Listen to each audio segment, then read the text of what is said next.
এই গল্পটা শুরু হয়েছিল এক অসাধারণ ছেলের সাধারণ জীবন কাহিনী দেখিয়ে, যার জীবনে মিউজিক ছিল এক অনন্য উদ্যম। কিন্তু পারিবারিক জটিলতা এবং কিছু মানসিক চাপে নিজের প্রিয় জিনিসটাই তার শত্রু হয়ে ওঠে। তার জীবনটা যেন সাদা কালো পিয়ানোর বাটনের মতো হয়ে গিয়েছিল, আর সেখানেই তার জীবনে ঢুকে পড়ে এমন এক মেয়ে, যার কারণে সে আবারও তার স্বপ্ন দেখতে শুরু করে। এই সিরিজের প্রথম দুইটা এক্সপ্লেনেশন আমি অলরেডি আপলোড করে ফেলেছি, এটা পার্ট 3, তাই যারা প্রথম থেকে দেখতে চাও এই যে আই কার্ডে উপরে দিয়ে দিলাম, প্রথম থেকে দেখে আসতে পারো। কোসে এখন আগের চেয়ে অনেক বেশি মোটিভেটিভ। পরদিন সবাই ওর কম্পিটিশন দেখতে টাউন হলে জড়ো হয়। কোসে যখন স্টেজের দিকে যাচ্ছিল তখন ওর দেখা হয় দুই পুরনো প্রতিপক্ষ অ্যামি আর তাকাশির সাথে। এরপর আমাদের নিয়ে যাওয়া হয় ফ্ল্যাশব্যাকে, যখন এরা সবাই ছোট ছিল। আসলে অ্যামি আর তাকাশি কোসের জন্য নতুন কেউ নয়, ছোটবেলা থেকেই তারা কোসের সাথে লড়াই করে আসছে, কিন্তু প্রতিবারই তারা হারতো। হয় তাকাশি সেকেন্ড হতো আর অ্যামি থার্ড, আর নয়তো উল্টোটা, কারণ ফার্স্ট প্রাইজটা সবসময় আরিমা কোসের জন্যই বরাদ্দ থাকতো। বর্তমানে ফিরে দেখা যায় তাকাশি আর অ্যামি কোসেকে খুঁটিয়ে দেখছিল, তবে তারা মনের দিক থেকে অতটা খারাপ নয়। তাকাশি এগিয়ে গিয়ে কোসেকে গ্রিট করে বলে অনেকদিন পর দেখা হলো, কিন্তু কোসে ওকে চিনতেই পারলো না, কারণ কোসে কোনোদিন কম্পিটিশনের পর কারোর সাথে আলাপ করতে থামতো না। সবাই আরিমা কোসেকে চিনলেও কোসে এখানে কাউকেই চিনতো না। তাকাশি সামনে কিছু না বললেও নিজের গ্রিন রুমে গিয়ে রাগে ফেটে পড়ে, কি দুঃসাহস, আমাকে ভুলেই গেছে। অন্যদিকে অ্যামি তাকাশিকে শান্ত করে বলে ও তোমাকেও অপমান করতে চায়নি, আসলে ও তোমাকে কোনোদিন চিনতই না, তবে এবছরও তোমাকে ঠিকই চিনে যাবে। জানা যায় তাকাশি গত বছর এই কম্পিটিশন জিতেছিল এবং জার্মানি থেকে বড় স্টেজ পারফর্ম করার অফারও পেয়েছে, কিন্তু সে সেই অফার ফিরিয়ে দেয় শুধুমাত্র আরিমা কোসের সাথে আবার লড়াই করার জন্য। ওর জীবনের একমাত্র লক্ষ্য হলো একবার অন্তত আরিমা কোসেকে হারানো। তাকাশি স্টেজে পিয়ানো বাজাতে শুরু করে। ও গত বছরের উইনার হওয়ায় সবাই ওর ফ্যান ছিল।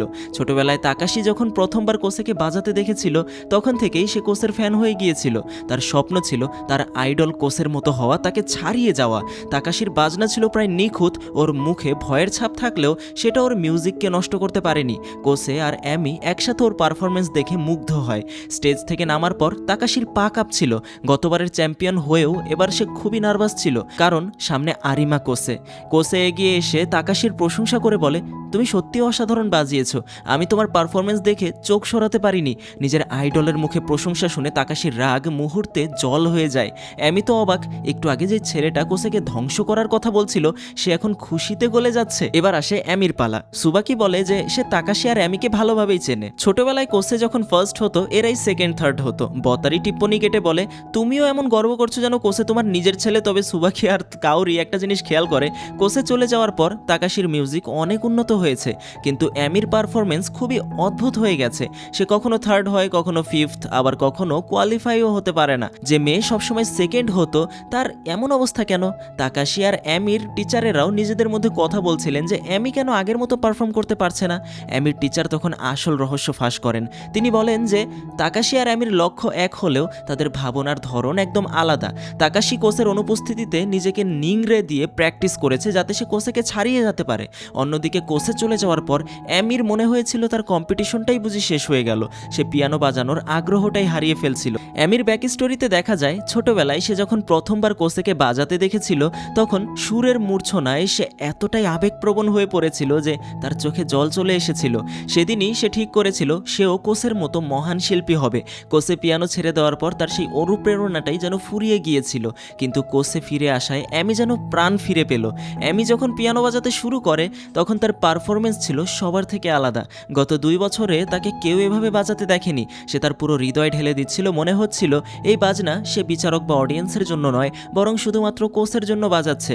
তাকাশির টিচার তো অবাক, তিনি ভেবেছিলেন তাকাশিই জিতবে, কিন্তু অ্যামির এই অভাবনীয় পারফরমেন্স দেখে তিনি বেশ চিন্তায় পড়ে গেলেন।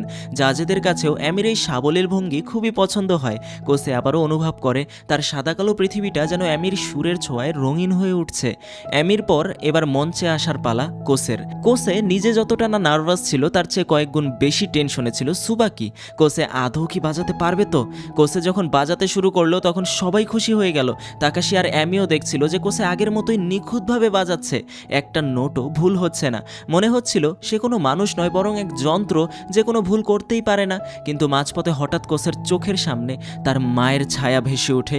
সে প্রচণ্ড প্যানিক করতে শুরু করে। কোসে কেন তার মৃত মায়ের কথা ভেবে বারবার এতটা ভয় পায়? কেন সে নিজেকে অপরাধী মনে করে? ফ্ল্যাশব্যাকে দেখা যায় কোসের ছোটবেলাটা বাকি 10টা বাচ্চার মতো ছিল না। সুবাকি বারবার ডাকলেও সে খেলতে যেতে পারতো না। তার হাত জুড়ে সবসময় চোটের দাগ থাকতো, কারণ তার মা তাকে পিয়ানোর সামান্য ভুলের জন্য অমানসিকভাবে নির্যাতন করতেন। ওদিকে তার মা অসুস্থ হয়ে পড়লে কোসে ভাবতো সে যদি আরও ভালো বাজায় এবং সব প্রতিযোগিতায় প্রথম হয় তবে হয়তো তার মা দ্রুত সুস্থ হয়ে উঠবেন। দিনের পর দিন সে শুধু স্যান্ডউইচ খেয়ে কাটাতো, কারণ তার বাবা বিজনেসের কাজে বাইরে থাকতেন আর মা থাকতেন হাসপাতালে। একদিন তার মা হাসপাতাল থেকে ছাড়া পেয়ে কোসের পারফরমেন্স দেখতে আসেন। কোসে প্রথম হলেও তার মা সবার সামনে তাকে খুব মারেন, কারণ সে একটা নোট বাজাতে সামান্য ভুল করেছিল। মা তাকে এতটাই মারধর করেন যে কোসের শরীর থেকে রক্ত বের হতে শুরু করে। এতদিন মুখ বুজে সহ্য করলেও সেদিন কোসে আর নিজেকে সামলাতে পারেনি। সে ক্ষোভের মাথায় মাকে বলে দেয়, আমি তোমার জন্য এত কিছু করলাম অথচ তুমি আমার একটু খেয়াল করলে না, এর চেয়ে ভালো হয় যদি তুমি মরেই যাও। দুর্ভাগ্যবশত রাগের মাথায় বলা সেই কথাটাই সত্যি হয়ে যায়। সেদিনই তার মা মারা যান। বাবা বাইরে থাকায় সুবাকি ছিল একমাত্র কোসের ভরসা। সুবাকি তাকে কম্পিটিশন থেকে সরে আসতে বললেও কোসে জেদ ধরে বাজাতে যায়, কিন্তু বাজানোর সময় প্রথমবার সে তার মায়ের ছায়া দেখতে পায় এবং সুরের শব্দ শোনা তার বন্ধ হয়ে যায়। এখান থেকেই তার জীবনের সেই ট্রমা শুরু, যার জন্য সে পিয়ানো ছেড়ে দিয়েছিল। বর্তমানের কম্পিটিশনেও ঠিক একই ঘটনা ঘটে। কোসে আর সুর শুনতে পাচ্ছিল না। তার মনে হচ্ছিল সে গভীর সমুদ্রের নিচে পিয়ানো বাজাচ্ছে। তার এই ছন্নছাড়া বাজনা দেখে তাকাশি খুবই হতাশ হয়। সে ভাবে, এই কোসেকে দেখার জন্য আমি 2 বছর অপেক্ষা করলাম। আমি তো নিজের জন্য যতটা না টেনশন করছিল তার চেয়ে বেশি কোসের জন্য প্রার্থনা করেছিল যেন সে আবারও ছন্দ ফিরে পায়। কোসের মনে হতে থাকে তার মা তাকে অভিশাপ দিয়েছেন যে সে আর সুর শুনতে পাবে না। একসময় কোসে পুরোপুরি বাজানো বন্ধ করে দেয়। এর সোজা মানে হলো এই কম্পিটিশন থেকে সে ডিসকোয়ালিফাইড। সবারই খুব খারাপ লাগছিল, কিন্তু ঠিক সেই মুহূর্তে কোসের মনে পড়ে গেল কাউরির সাথে তার শেষ পারফরমেন্সের কথা। কোসে মাঝপথে থেমে গেলেও কাউরি কিন্তু থামেনি। তাই কোসে সিদ্ধান্ত নিল সে কম্পিটিশন থেকে বাদ পড়লেও এখন বাজাবে শুধু কাউরির জন্য। সে আবারও পিয়ানোতে আঙুল রাখলো, আর এইবার সে এত কোমল আর দরদ দিয়ে বাজাতে শুরু করলো যে সবাই অবাক হয়ে গেল। সে এখন কোনো যন্ত্রের মতো নয়, বরং 2 বছর আগের সেই আবেগ দিয়ে বাজাতে শুরু করলো। অ্যামের হৃদস্পন্দন যেন থেমে গেল। সে যাকে এতদিন খুঁজছিল সেই কোসেকে সে ফিরে পেয়েছে।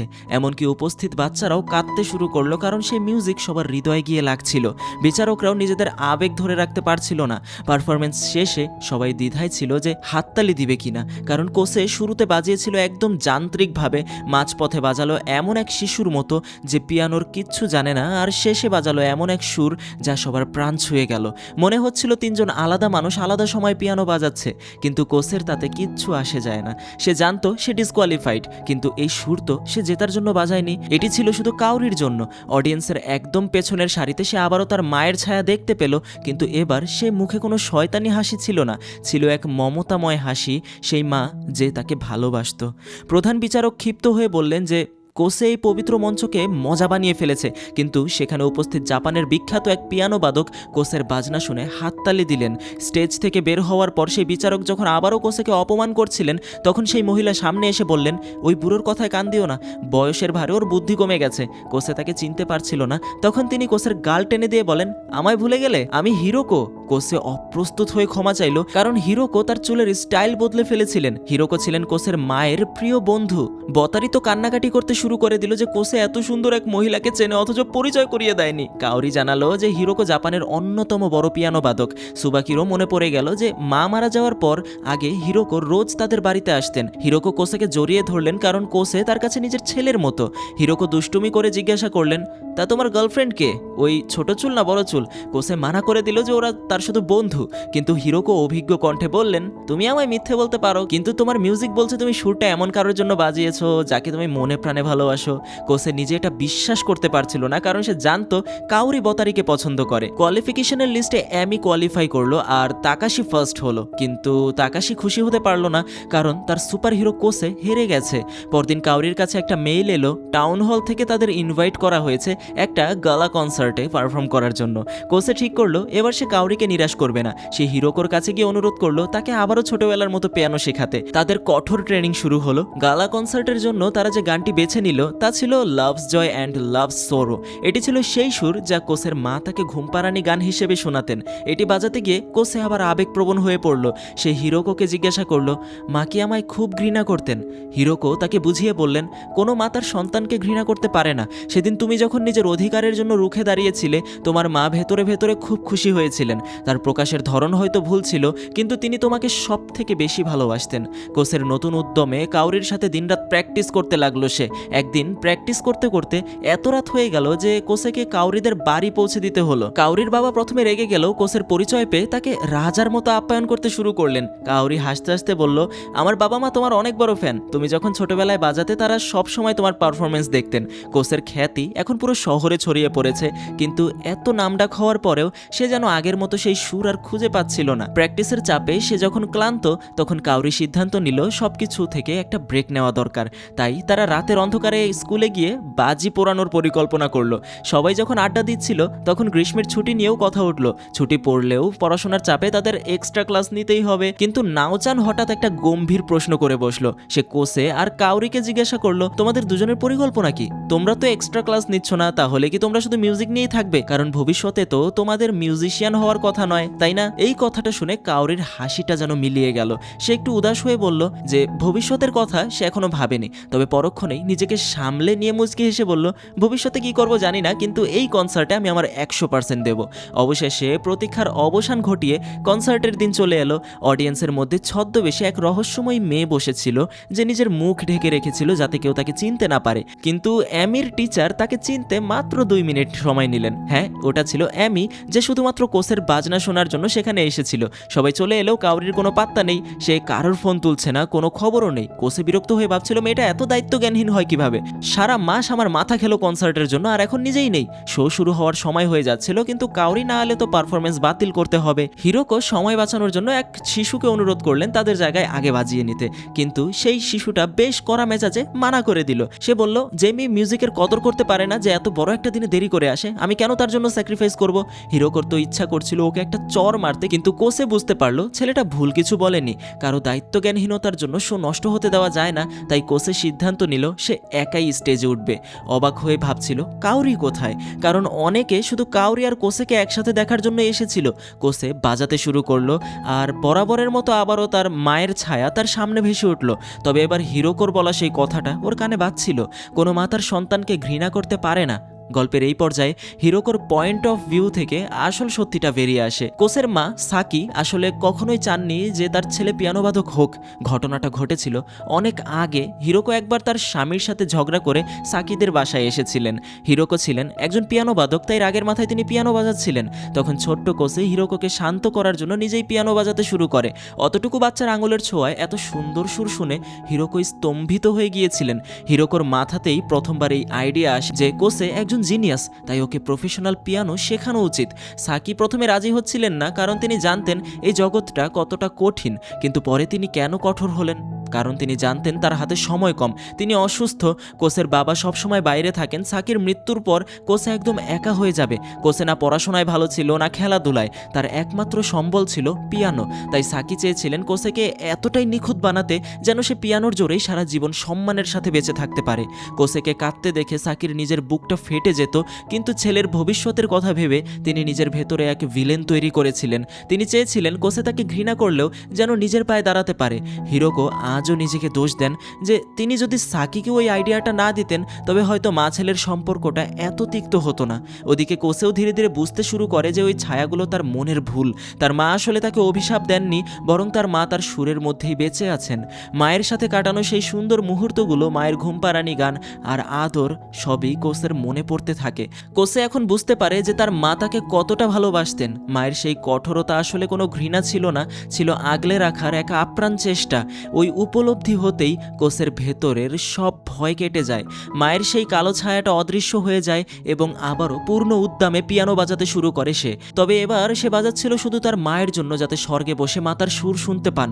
পুরো স্টেডিয়াম কোসের সেই জাদুকরী সুরে মন্ত্রমুগ্ধ হয়ে যায়। ছোট মাইকি পর্যন্ত অবাক হয়ে যায় যে কোনো মানুষ এতটা নিখুঁত তার আবেগ দিয়ে কিভাবে বাজাতে পারে। হিরোকো-সান মঞ্চে এসে কোসেকে জড়িয়ে ধরেন। তিনি অশ্রু সজল চোখে বলেন, তোমাকে দেখে মনে হচ্ছিল না যে তুমি বাজাচ্ছ, মনে হচ্ছে সাকি নিজেই পিয়ানোতে বসে আছে। এই শুনে কোসে কান্নায় ভেঙে পড়ে। সে এতদিন তার মাকে ভুল বুঝে এসেছিল, কিন্তু এখন সে বুঝতে পারছে মায়ের প্রতিটি আঘাতের পেছনে লুকিয়েছিল এক গভীর মমতা। সে জিজ্ঞাসা করে, মা কি আমার মিউজিক শুনতে পেয়েছেন? হিরোকো সান্ত্বনা দিয়ে বলেন, অবশ্যই তোমার সুর স্বর্গ পর্যন্ত পৌঁছে গেছে। কোসের এই পারফরমেন্স ছোট মাইকিকে ভীষণ অনুপ্রাণিত করে। সেও মায়ের জন্য বাজাতে শুরু করে এবং আগের চেয়ে অনেক বেশি ইমপ্রুভ করে। অ্যামিও খুব খুশি ছিল, কারণ পুরনো প্রতিদ্বন্দ্বী আরিমা কোসে ফিরে এসেছে। সে মনে মনে ভাবছিল এবার কোসেকে হারাতে মজা হবে। সবাই যখন কোসেকে অভিনন্দন জানাচ্ছিল তখন সুবাকির মধ্যে এক অদ্ভুত পরিবর্তন দেখা যায়। কোসেকে দেখে তার হৃদস্পন্দন যেন বন্ধ হয়ে যাচ্ছিল।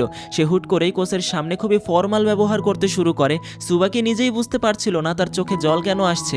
এটা কি কোসের সাফল্যের আনন্দ, নাকি তাকে হারিয়ে ফেলার ভয়? ওদিকে কোসে তখন সুবাকির দিকে অতটা খেয়াল দিচ্ছিল না, কারণ তার পুরো মন পড়েছিল সেই বদমাইশ মেয়েটার উপর যে তাকে কনসার্টে একা ফেলে পালিয়েছে। পরদিন কোসে জানতে পারে কাউরি হাসপাতালে ভর্তি। সে পাগলের মতো দৌড়ে তার কাছে যায়। কাউরি তাকে আশ্বস্ত করে বলে যে সে শুধু একটু মাথা ঘুরে পড়ে গিয়েছিল, ভয়ের কিছু নেই। কিন্তু কোসে খুব ভয় পেয়ে গিয়েছিল কাউরিকে ওভাবে শুয়ে থাকতে দেখে। তার মায়ের কথা মনে পড়ে যাচ্ছিল। তার ভয় হচ্ছিল মা যেভাবে তাকে ছেড়ে চলে গেছেন কাউরিও কি সেভাবেই চলে যাবে। কাউরি বাইরে খুব শক্ত সাজার অভিনয় করলেও কোসে বুঝতে পারছিল সে কিছু লুকাচ্ছে। পরের দৃশ্যে দেখা যায় নওশান আর সুবাকি লাঞ্চ করছে। সুবাকি সারাক্ষণ ফোনের দিকে তাকিয়েছিল। নওশান বুঝতে পারে ওটা সাইতো শানপাই। সে সরাসরি সুবাকিকে জিজ্ঞাসা করে, তুমি এখনো ওর সাথে কেন আছো? ব্রেকআপ করোনি? সুবাকি অবাক হয়ে বলে, কেন করব? নওশান এবার আরও গভীরে গিয়ে জিজ্ঞাসা করে, তুমি কি সাইতোকে সত্যিই ভালোবাসো? সুবাকি জানায় সে সাইতোর ক্রাশ ছিল এবং সে এখনও তাকে পছন্দ করে। নওশান তখন তাকে ধমক দিয়ে বলে, পছন্দ করা আর ভালোবাসার মধ্যে আকাশ পাতাল তফাৎ। আর কোসের কি হবে? কোসের নাম শুনতেই সুবাকি প্যানিক করতে শুরু করে। সে দাবি করে কোসেকে ও নিজের ছোট ভাইয়ের মতোই দেখে, কিন্তু নওশান তাকে আয়না দেখিয়ে দেয়। সে বলে, তুমি নিজেকে সান্ত্বনা দিচ্ছ। তুমি জানো যে তুমি কোসেকে ভালোবাসো, কিন্তু বন্ধুত্বের সম্পর্ক নষ্ট হওয়ার ভয় সেটা স্বীকার করছো না। নওশান আরও বলে যে সুবাকি সাইতোকে শুধু ব্যবহার করছে কোসের থেকে দূরে থাকার জন্য। তারপর সুবাকির ব্যাক স্টোরিতেও দেখা যায় সে ছোটবেলা থেকেই কোসের ছায়া হয়েছিল। মাটি দিয়ে বল বানানো থেকে শুরু করে বেসবল খেলা সব কিছুতেই সে কোসেকে সাথে রাখত। সুবাকি মিউজিক একদম পছন্দ করতো না। পিয়ানোর শব্দ তার কানে লাগতো, কারণ ওই মিউজিকই কোসেকে তার থেকে দূরে সরিয়ে নিত। তবুও সে কোসেকে পিয়ানো বাজাতে বাধ্য করতো শুধু কোসের খুশির জন্য। বতারি আর নওশান দুজনে জানে সুবাকি কোসেকে কতটা ভালোবাসে। বতারি বলে, কোসে আর সুবাকি ছাড়া স্কুলের সবাই জানে যে সুবাকি কোসেকে পছন্দ করে, কিন্তু আমরা ওকে জোর করতে পারি না। এই সত্যটা ওকে নিজের বুঝতে হবে। নওশান একজন ভালো বন্ধু হিসেবে সবসময় সুবাকির পাশে ছিল। সে বুঝতে পারছিল যে সঠিক সময়ের জন্য অপেক্ষা করলে হয়তো অনেক দেরি হয়ে যাবে। তাই সে একটা বুদ্ধি বের করে। সে কোসেকে একটা ভুয়া ফোন করে বলে যে সুবাকি খুব বড় বিপদে আছে। কোসে এই খবর শুনে আর এক মুহূর্ত দেরি না করে পাগলের মতো ছুটে আসে। সুবাকির তখন ভেতরে ভেতরে খুব ভালো লাগছিল। সে ভাবছিল কোসে তার জন্য কতটা চিন্তিত। সবাই চলে যাওয়ার পর তারা দুজনে নির্জন রাস্তা দিয়ে হাঁটছিল, কিন্তু তখনই কোসে তাকে এমন একটা কথা শোনায় যা শোনার জন্য সুবাকি মোটেও প্রস্তুত ছিল না। কোসে জানায় সে সামনের বছর একটা মিউজিক হাই স্কুলে ভর্তি হতে চায়, যাতে সে ভবিষ্যতে বড় একজন মিউজিশিয়ান হতে পারে।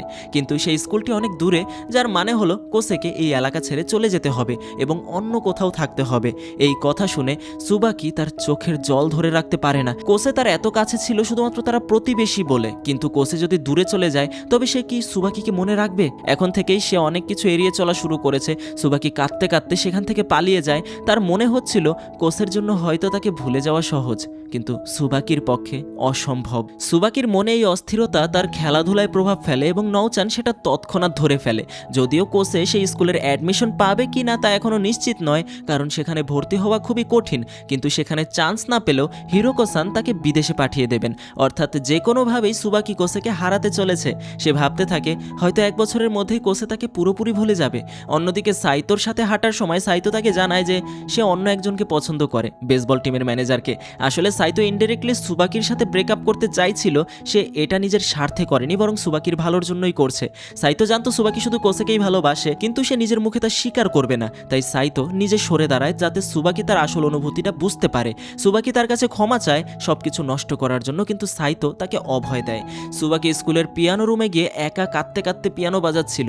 কোসে এসে তার পাশে বসে। সুবাকি নিজের উপর রাগ করছিল যে যাকে সে পছন্দ করত সে তাকে ছেড়ে চলে গেল শুধু এজন্য যে সবসময় অন্য কারোর কথা ভাবতো। সে কোসেকে কোনোদিন মনের কথা বলেনি, কারণ সে তাদের এই সুন্দর বন্ধুত্বটা নষ্ট করতে চায়নি। সে চেয়েছিল সবকিছু যেন আগের মতোই থাকুক, স্কুল থেকে একসাথে বাড়ি ফেরা আর আড্ডা দেওয়া। কিন্তু সবাই জীবনে এগিয়ে যাচ্ছে, বতারি, কোসে সবাই বড় হচ্ছে, শুধু সুবাকি যেন অতীতে পড়ে আছে। সে চায় না তাদের এই স্টুডেন্ট লাইফটা শেষ হোক। কোসে পাশে বসে পিয়ানো বাজিয়ে যাচ্ছিল। সে সুবাকিকে থামানোর চেষ্টাও করছিল না। সুবাকি চিৎকার করে বলে, দেখছো না একটা মেয়ে কাঁদছে? বলছে তোমার উচিত আমাকে শান্ত করা, কিন্তু তুমি পিয়ানো বাজিয়ে যাচ্ছ, তার চেয়ে তুমি চলেই যাও, তুমি পাশে থাকো কি না থাকো তাতে আমার কিচ্ছু যায় আসে না। কোসে তখন শান্তভাবে বলে তোমার যদি আমার থাকায় না থাকায় কিচ্ছু না আসে যায় তবে আমি তোমার পাশে থাকতেই পছন্দ করব। আর এই একটা কথায় সুবাকি আবারও ইমোশনাল হয়ে পড়ে। সে বুঝতে পারে সে ভুল ছিল, কোসে তাকে কোনোদিন ভুলবে না। কাওরি অনেকদিন ধরে হাসপাতালে ভর্তি, কিন্তু কোসে সেখানে যাওয়ার সাহস হচ্ছিল না। প্রতিবার যাওয়ার পথে কোনো না কোনো বাধা আসছিল,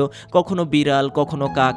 একদিন তো গাছ থেকে একটা মেয়ে কোসের উপর এসে পড়ে। মেয়েটার নাম নাগি। সে হিরোকো সানের কাছে পিয়ানো শিখতে চায়। হিরোকো তার পরীক্ষা নিয়ে পাশ করালেও একটা শর্ত দেন, নাগিকে পিয়ানো শেখাবে কোসে।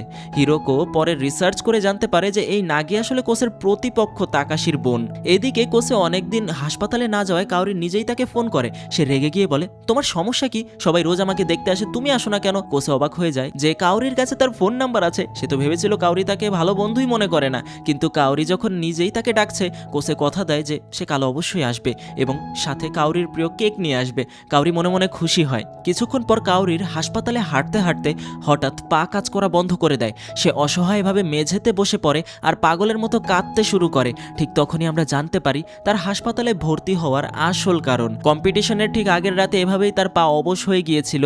সে মেঝেতে পড়ে গিয়ে মারাত্মক চোট পেয়ে গিয়েছিল। তার পা যে পুরোপুরি অকেজো হয়ে গেছে তা নয়, তবে মাঝে মধ্যে এমনটা হচ্ছে, সে নিজের চেতনা হারিয়ে ফেলছে, যা তাকে মানসিকভাবে ভেঙে চুরমার করে দিচ্ছে। অন্যদিকে কোসে কথা দিয়েছিল সে কাউরিকে দেখতে যাবে, কিন্তু হিরোকো সানের নির্দেশে তাকে নাগির প্র্যাকটিস নিয়ে এতটাই ব্যস্ত থাকতে হচ্ছে যে সে সময়ই পাচ্ছে না। নাগি স্পষ্টভাবেই কোসেকে অপছন্দ করছিল। নাগি মনে মনে ভাবতো কিভাবে কোসেকে জব্দ করা যায় বা তাকে বিপদে ফেলা যায়। অভিজ্ঞ হিরোকো সান এটা নোটিস করে নাগিকে একা ডেকে সাবধান করে দেন, শোনো তোমার সাথে ওর কি শত্রুতা জানি না, কিন্তু কোসে আমার ছেলের মতো, ওর কোনো ক্ষতি করার চেষ্টা করলে আমার চেয়ে খারাপ আর কেউ হবে না। নাগি তখন খুবই মিষ্টি সেজে বলে কি যে বলেন, উনি আমার মাস্টার, আমি ওনার ক্ষতি করব কেন? কোসে যখন হাসপাতালের জন্য বের হতে পারছে না তখন কাউরি নিজেই হাসপাতাল থেকে পালিয়ে কোসের কাছে চলে আসে।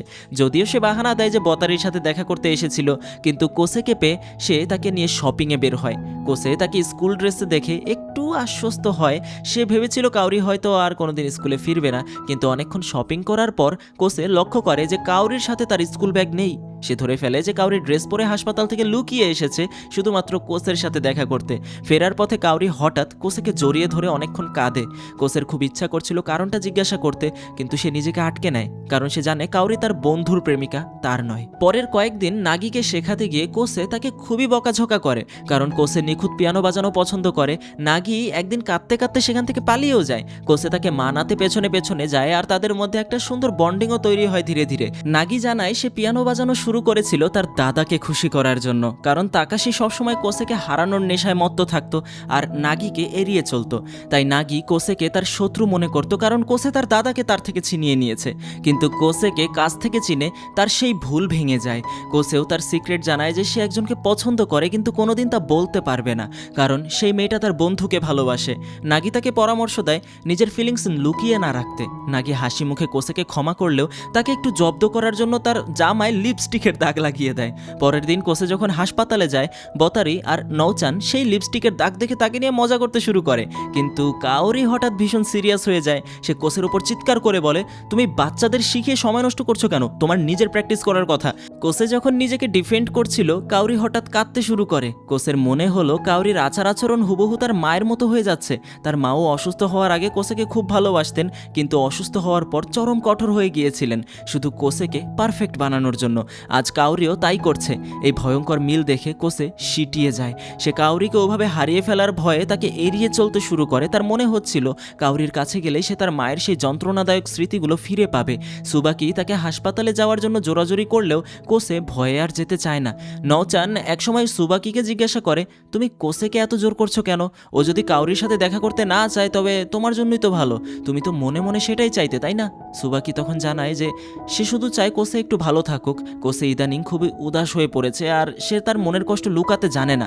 নওচান তখন সুবাকিকে আয়না দেখিয়ে দেয়, আর তুমি কোসেকে এত পছন্দ করো অথচ নিজের ফিলিংস এখনো লুকিয়ে রেখেছো। নওচান আরও একটা বড় খবর ফাঁস করে দেয়। সুবাকি, যার বই খুললেই মাথায় যন্ত্রণা হতো, সে এখন জাপানের অন্যতম সেরা হাই স্কুলে ভর্তির জন্য দিনরাত পড়াশোনা করছে। কাকতালীয়ভাবে সেই স্কুলটা সেই মিউজিক কলেজের পাশেই, যেখানে কোসে ভর্তি হবে। সুবাকি চায় না কোসে দূরে গিয়ে একা হয়ে পড়ুক, লাগুক, তাই সেও তার কাছাকাছি থাকতে চায়। সুবাকির এই পরিবর্তন দেখে নওচান অবাক হয়ে যায় যে ভালোবাসা মানুষকে কতটা বদলে দিতে পারে। এদিকে চিরকাল হাসি খুশি থাকা বতারিও কোসের ওপর রেগে যায়। সে কোসেকে বোঝায় কাউরি হয়তো আমাকে তার বিশেষ বন্ধু বলে, কিন্তু যখনই সে বিপদে পড়ে সে তোমাকেই খোঁজে, তাই এই সময় ওকে একা ফেলে রাখা একদম ঠিক হবে না।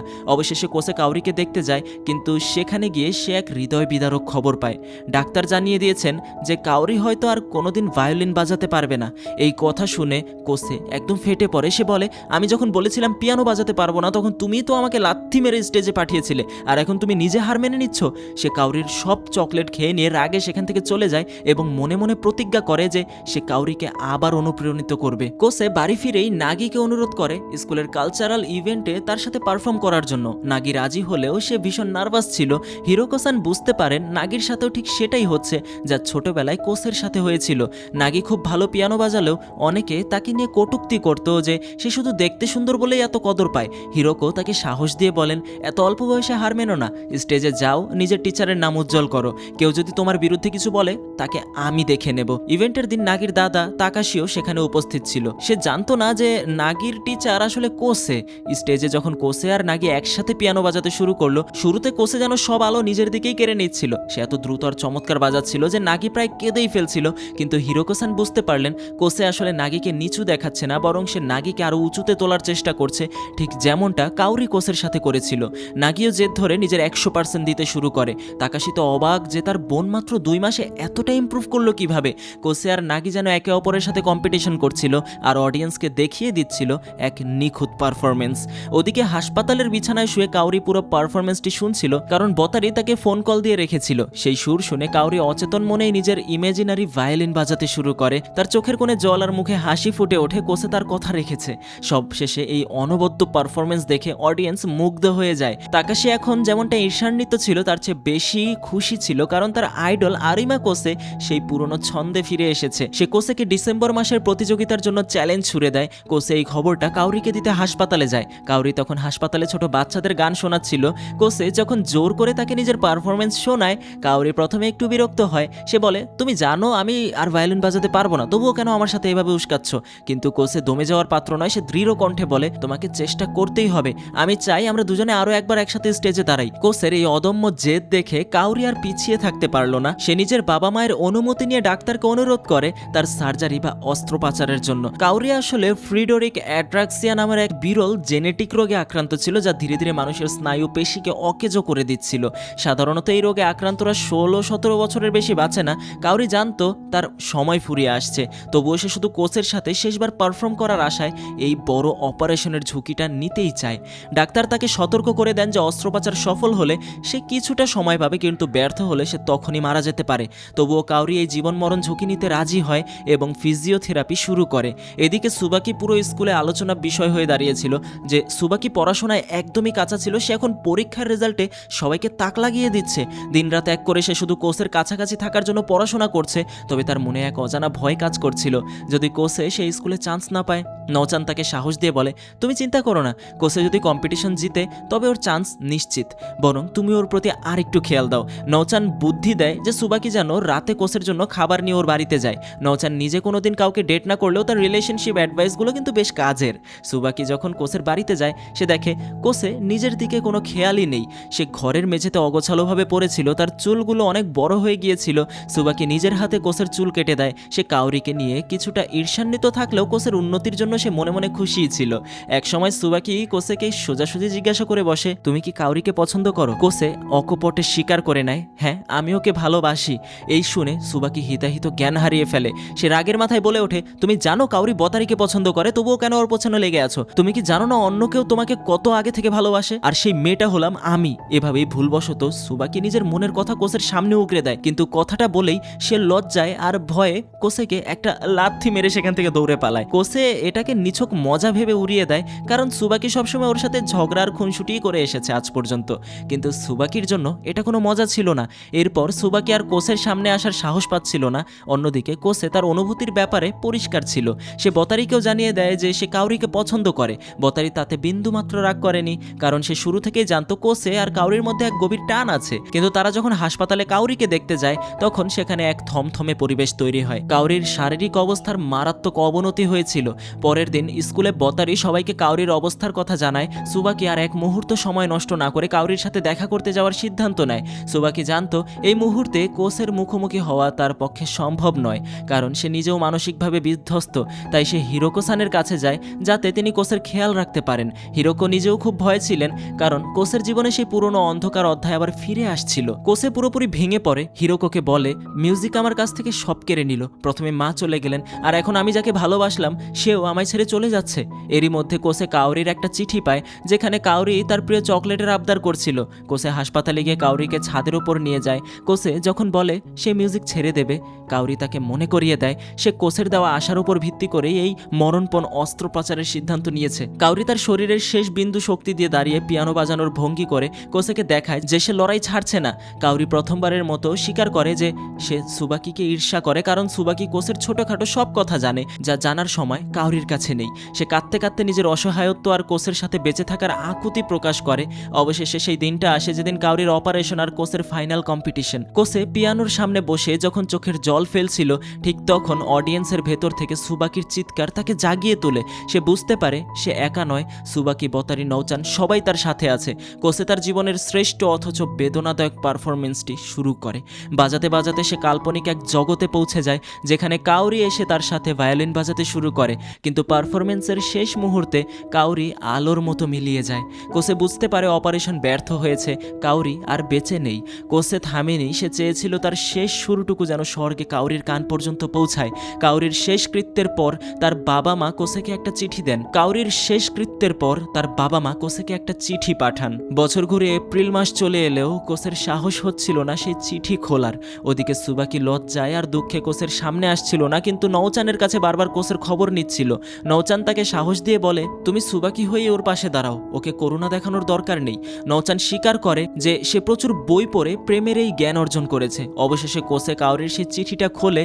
চিঠিতে কাউরি তাদের কাটানো সব সুন্দর মুহূর্তের কথা লিখে রেখেছে, কিন্তু চিঠির শেষে সে এক চাঞ্চল্যকর স্বীকারোক্তি দেয়। কাউরি লেখে আমি তোমাকে একটা বড় মিথ্যা বলেছিলাম, আর সেই মিথ্যাটা ছিল কাউরি মিয়াজোনো বতারিকে পছন্দ করে। কাউরি জানায় সে ছোটবেলা থেকেই সে কোচেকে পছন্দ করত। সে যখন জানতে পারলো তার হাতে সময় খুব কম, তখন সে নিজের চশমা খুলে কন্ট্যাক্ট লেন্স পরে নিজের লুক বদলে ফেলেছিল। সে চেয়েছিল কোচের জগতে ঢুকতে, কিন্তু সে জানতো সুবাকি আর বতারির সাথে কোচের বন্ধুত্ব অনেক গভীর। তাই কোচের কাছাকাছি আসার জন্য সে একটা মিথ্যা নাটকের আশ্রয় নিয়েছিল যে সে বতারিকে পছন্দ করে, যাতে সুবাকি ঈর্ষান্বিত না হয় এবং সে কোচের বন্ধু হতে পারে।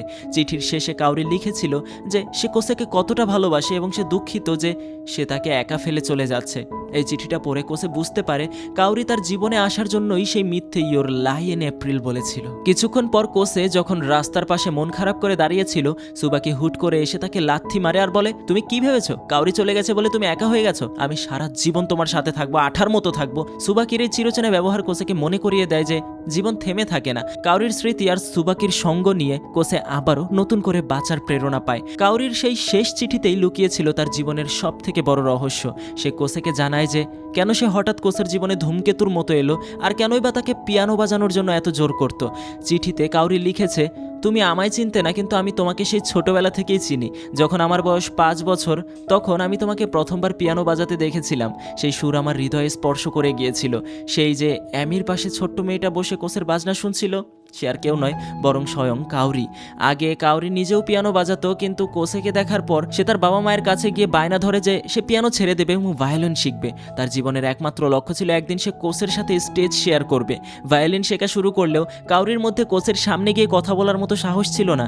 আজ আমরা যে চঞ্চল আর সাহসী কাউরিকে দেখি, সে ছোটবেলায় এমন ছিল না। সে ছিল শান্ত আর অন্তর্মুখী।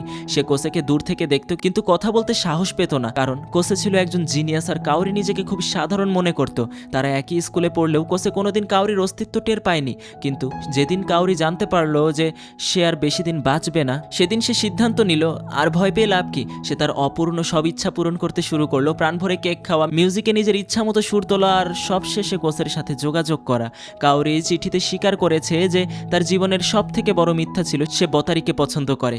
আসলে সে বতারিকে শুধু একটা মাধ্যম হিসেবে ব্যবহার করছিল যাতে সে কোচের কাছে পৌঁছাতে পারে। সে সরাসরি সুবাকিকে বলতে পারতো, কোচের সাথে পরিচয় করিয়ে দিতে দিতে, কিন্তু সে জানতো সুবাকি রাজি হবে না, কারণ সুবাকি কোসেকে ভালোবাসে। এই সত্যিটা কোসে ছাড়া পুরো স্কুল জানতো। তাই কাউরি বতারিকে বেছে নিয়েছিল, কারণ বতারি ছিল প্লেবয় টাইপের। সে একসাথে অনেক মেয়ের সাথে ফ্লার্ট করত। কাউরি জানতো বতারির সাথে প্রেমের নাটক করলে বতারির মন কষ্ট হবে না। তবুও শেষবারের মতো কোসের সাথে বাজানোর লোভে সেই পথ বেছে নিয়েছিল। চিঠির একদম শেষে কাউরি লিখেছে, আই লাভ ইউ। এই কথাটি পরে কোসে ডুকরে কেঁদে ওঠে। কাউরি এতদিন তার সাথে এমন ব্যবহার করতো যেন তারা শুধু ভালো বন্ধু, কিন্তু আজ সে জানতে পারলো কাউরিও তাকে মন থেকে ভালোবাসতো। কাউরি তার চিঠিতে ক্ষমা চেয়েছে তার অবাধ্য আচরণের জন্য এবং তাকে এত কষ্ট দেওয়ার জন্য। সে লিখেছে, ধন্যবাদ আমার পাশে থাকার জন্য। চিঠির সাথে কাউরির একটা পুরনো ছবিও পাঠায় সে লিখেছে, জানি আমি খুব স্বার্থপর, আমার শেষ একটা স্মৃতি তোমার কাছে রেখে যাচ্ছি, তোমার দরকার না হলে তুমি এটা ছিঁড়ে ফেলে দিতে পারো। ছবিটা ছিল কাউরির ছোটবেলায়, যেখানে সে দাঁড়িয়ে আছে আর তার পেছন দিয়ে হেঁটে যাচ্ছে কোসে। এটি ছিল তাদের একমাত্র ছবি যেখানে তারা দুজনে একসাথে আছে। যদিও তখন কোসে তাকে চিনতো না। কাউরির বতারি বা সুবাকির সাথে অনেক ছবি থাকলেও কোসের সাথে কোনো ছবি ছিল না। কোসে যখন রাস্তার ধারে বসে কাউরির স্মৃতিতে আচ্ছন্ন, ঠিক তখনই সুবাকি এসে তাকে ধমক দেয়। সে কোসেকে একটা লাথি মেরে বলে, একা থাকার কথা একদম ভাববে না, আমি তোমার পাশের স্কুলেই ভর্তি হয়েছি, তুমি চাইলেও আমি তোমাকে ছেড়ে যাব না, মরার আগ পর্যন্ত তোমার সাথে আঠার মতো লেগে থাকবো। সুবাকির এই কথাগুলো কোসের মুখে হাসি ফুটিয়ে তোলে। সে আকাশের দিকে তাকিয়ে মনে মনে বলে, আবার এপ্রিল এলো, সেই বসন্তের আবহাওয়া। গত বছর এই সময় তোমার সাথে দেখা হয়েছিল, আর আজ আবারও সেই বসন্ত এলো, কিন্তু তুমি পাশে নেই। কাউরি মিয়াজোনো তার জীবনের শেষ কয়েকটা মাস কোসেকে অন্ধকার থেকে বের করে আনতে উৎসর্গ করে দিয়েছে। সে তার এপ্রিলের মধ্যে ইয়োর লাই ইন এপ্রিল দিয়ে কোসের থমকে যাওয়া জীবনে আবার সুরের জোয়ার এনে দিয়েছিল। এভাবেই শেষ হয় এক কালজয়ী অ্যানিমে সিরিজ, যা আমাদের শিখিয়ে যায় যে কারো জীবনে আসার জন্য সময় বড় কথা নয়, প্রভাবটাই আসল।